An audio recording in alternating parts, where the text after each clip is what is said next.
In this video, we're going to be fixing the electronic igniter on my Brinkmann BBQ Grill up next. So the lighter on your grill doesn't work, and now you're looking for some tips on how to fix it. Has this happened to you before? Hey honey, can you get the barbecue started? Sure, dear. Huh.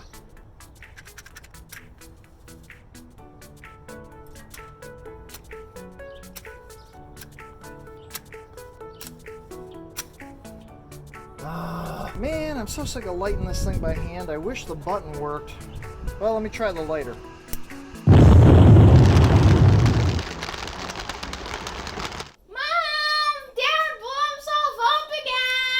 So we're going to do a bunch of things in this video. I'm going to do some troubleshooting of the electric igniter on my grill, look at the process of replacing the igniter box, as well as I'm going to be replacing the crossover channels that go between my propane tubes in my grill so that all my burners are igniting properly. So if you have gone to your grill and you have pushed the electronic igniter button and it doesn't seem to be doing anything, obviously you want to try and fix the problem, and there's a couple of quick fixes.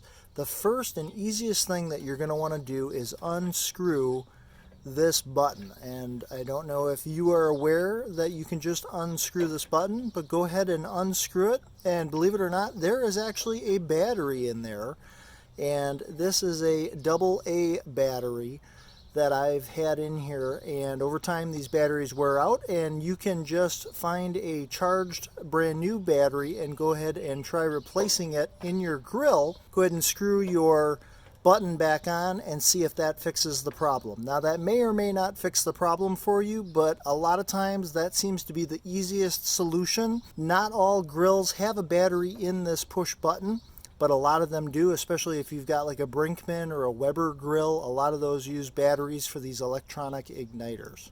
So if you have a brand new battery and that's still not working, the next thing is there might be a little bit of corrosion on the inside of the cap or on the inside of where you're placing the battery, the electric ignition box. And what you can do is, if you go grab a Q-tip, you can use this Q-tip to clean the inside of your cap here for the igniter. There's a spring, so you can use this to kind of clean out any gunk that's inside of that cap. What I did is I actually took a little piece of sandpaper and I put that on my Q-tip, and I just used a little bit of duct tape here, and this gives a little bit more grip to when you're trying to get gunk off of the inside than just the Q-tip itself. You get all that corrosion off, and then try replacing your charged battery and see if that works. So for troubleshooting your electronic igniter, the other thing you're going to want to make sure is that you've got your propane tank turned on before pressing the button, to make sure that you've got propane flowing inside your tubes inside your grill, so that if your igniter is working, it's got some propane to ignite. When you are troubleshooting and you're looking at where the spark to ignite the propane is coming from, you also want to make sure that there hasn't been any grease or food from previous grilling sessions that's built up on this area, because that's also going to prevent you from getting a good spark. So at this point, if you have tried using the igniter button and your propane is flowing, and on this particular grill I've got two burners, I've got the one on the side here, and then there is one spark spot inside for this entire grill. If I'm pushing this button and neither one of those is creating a spark, there's a good chance then that I need to replace that electronic igniter box. So next I'm going to be replacing the electronic igniter that's behind this panel, because I believe that that's probably the problem here. These boxes go bad over time, and actually they're fairly cheap to replace, and I'll show you that here. But before I do that, I am going to turn off my propane tank, and I am disconnecting my propane tank from my grill. You again need to use your own safety precautions when you're working on items like this that are flammable. And real quick, on all of our videos, we hide Tinker. He's our little hidden robot. He's gonna briefly pop up sometime during this video. If you happen to spot him, let me know down in the comments section below the timestamp of where you saw him for the chance to have your name and YouTube channel featured on our Tinker Forward Hall of Fame page. So in order to remove the igniter box that's on the back of this grill, first I need to unscrew this cap, and I've taken the battery out, and that gives me access to, there's a little hex nut here that I can also unscrew to loosen, and that is going to loosen the box on the back side of this panel. So every grill is a little bit different, but I was actually able to reach my hand behind this panel here, and I'm actually holding the back of the electronic igniter box, and there is this little nut right here that is holding it in place, and once I've got that off, I can push this box out the back. You may need to remove a panel or two on your grill, but essentially this is the box right here. It is being held on by two wires. Each one of these wires is going to, one's going to my main burners here, and then the other wire is going to this side burner.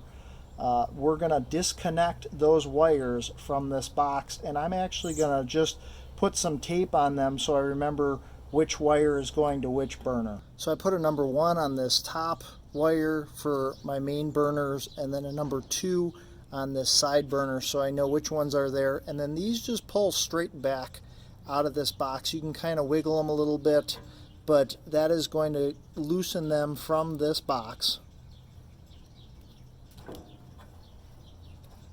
This is the box itself. Here is the information, and I ordered another one of these off of online, and I will put a link down in the description of this video so you can take a look at this as well.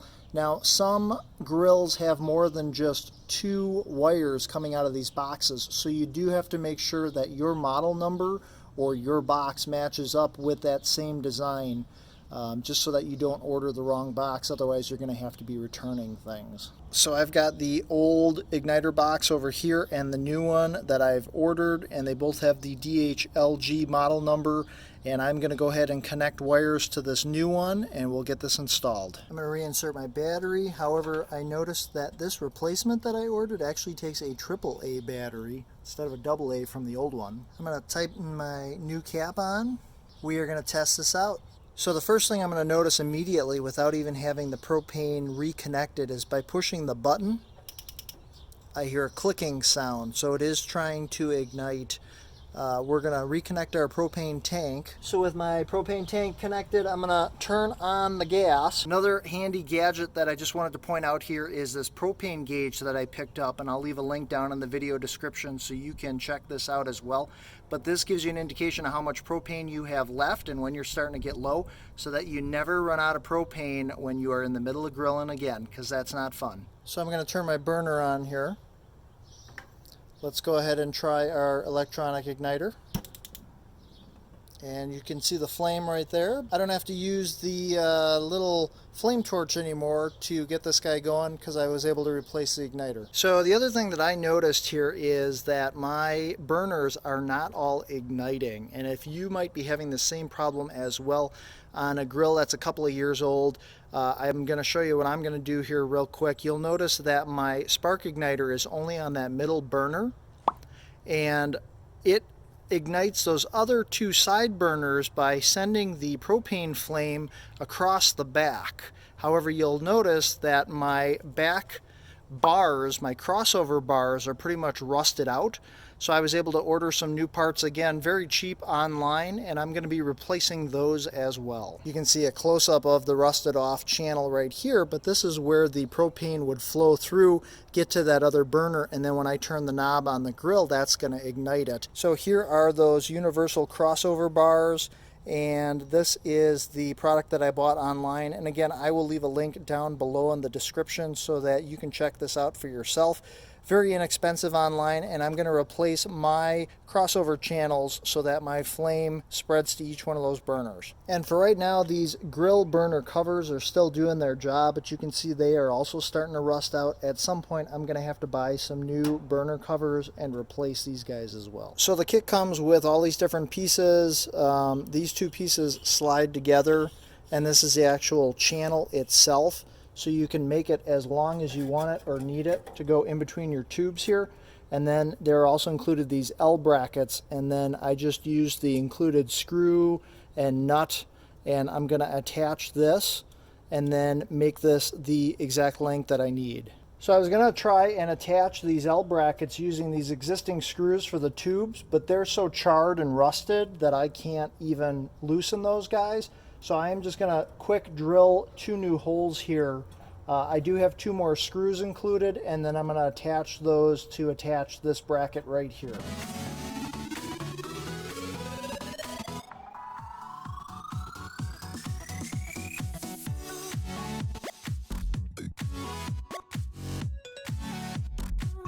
So I've got the new crossover channel screwed in. We're going to go ahead and try our burners. So let's see how our crossover channel is going to do here. We're going to turn on our center burner, get our igniter going. Nice. And then let's see if we can get our left burner going here. Sometimes it just takes a second.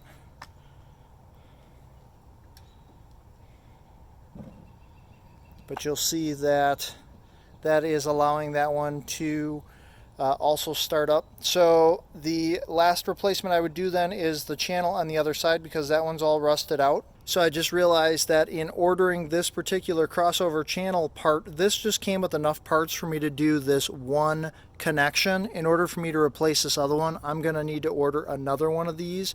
So you guys get the gist though. It's going to be the same installation on this other side. And after you've fixed your grill, you may be interested in adding some LED patio lights to give some atmosphere to your barbecue area. I've done a review on these, and I'll put a link down in the description, as well as at the end of this video. They're dimmable and they're LED. So I'm interested to know if it was just replacing the battery, or if you had to do other things to fix your grill, like replace that igniter box. Let me know down in the comments section below. My name is Jeff, and if this video helped you out, please be sure to smash that like button. If you haven't yet subscribed to Tinker Ford, take a second right now, hit that subscribe button, hit that little notification bell. You'll get notifications every week when I release new videos on do-it-yourself projects, home maintenance, tutorial videos, and more. Once again, my name is Jeff. I appreciate you guys watching. Be sure to make every day awesome, and I'll see you guys in the next video.